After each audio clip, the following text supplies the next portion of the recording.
Les grandes manœuvres dans les télécoms continuent au cœur de cette effervescence. Bouygues qui a décidé de se vendre au plus offrant. Orange pourrait l'emporter pour 6 milliards d'euros.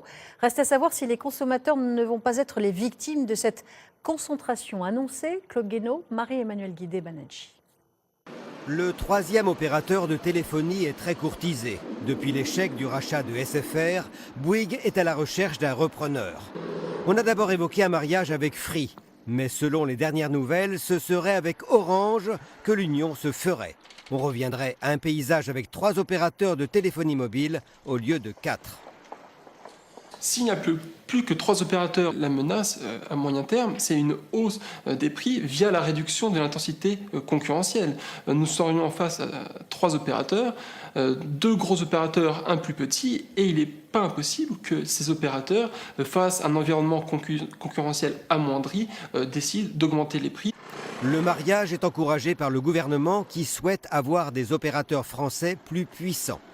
Orange a 27 millions d'abonnés mobiles, Bouygues 11 millions. Ensemble, ils totaliseraient 38 millions de clients. Vis-à-vis de l'autorité de la concurrence, ça fait bien plus de 50% du marché.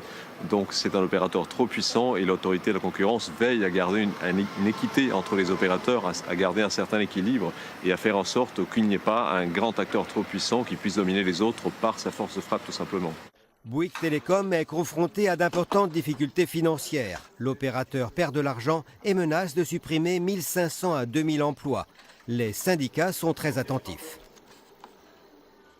Est-ce que le rapprochement entre Orange et Bouygues serait une solution qui permettrait de préserver l'emploi, de sauvegarder et d'empêcher les plans sociaux? Pour nous, c'est ça la question principale. La première, en tout cas, c'est faire en sorte qu'il n'y ait aucun dégât social. Pour l'instant, Orange et Bouygues ne sont qu'au début de leurs négociations. Et Free n'a peut-être pas dit son dernier mot. Mais il est quasi certain qu'il y aura bientôt plus que 3 opérateurs en France et c'est ce que souhaite le gouvernement.